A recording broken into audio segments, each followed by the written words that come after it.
So we bought our property about 5 years ago. It sits on top of a hill overlooking some farm fields and a big pond. What drew us to the property initially was this beautiful house and the openness of the land. It just spoke opportunity to us. Specifically the garden space and some of the existing structures like the shop and the chicken coops.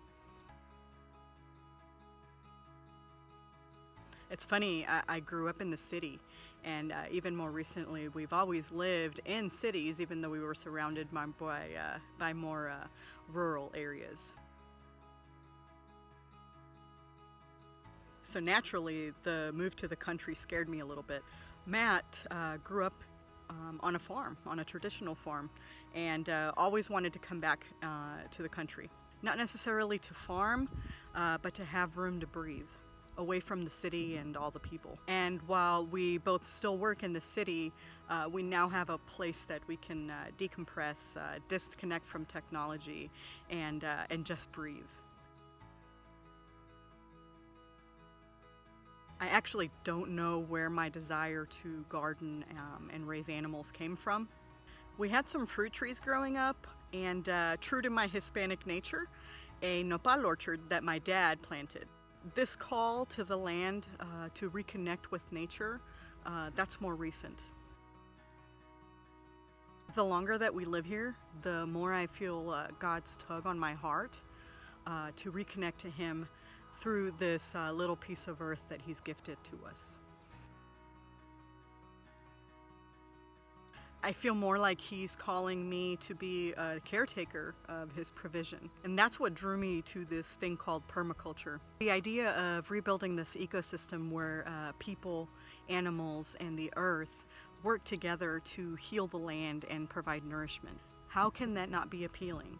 I mean, isn't that what God intended? Why He commanded us in Genesis to be responsible for every living thing that walks on the face of the earth? It just blows me away every time I think about it.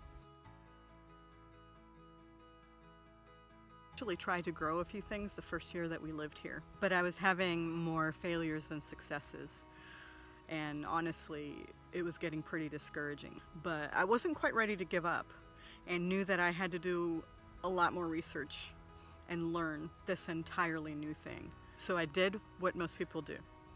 I went to YouTube. I binged on Justin Rhodes, M.I. Gardner, James Prigioni, Curtis Stone, Charles Dowding, you name it, on and on and on. And just in the last 2 years, when I actually started adopting these ideas and this natural system, I finally started to see some successes. I was actually growing more plants than I was killing.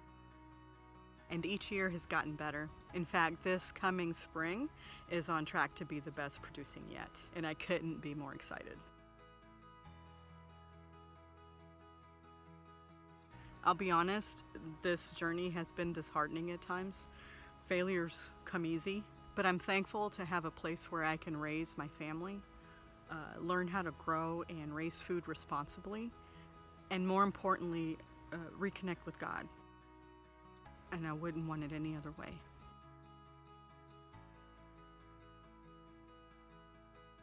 I've had several people tell me that what we're doing is amazing and that they're really enjoying catching the glimpses of our journey on Instagram. I've even had a few tell me that I've inspired them to start gardening. You know, this thing that we call social media is pretty incredible. Some find it a cold place full of negativity, criticism, and discouragement.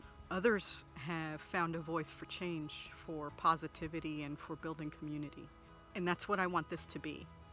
I want this channel to be inspirational, to be uplifting, and even humorous at times. But I also want to be authentic to the realities that this type of journey entails.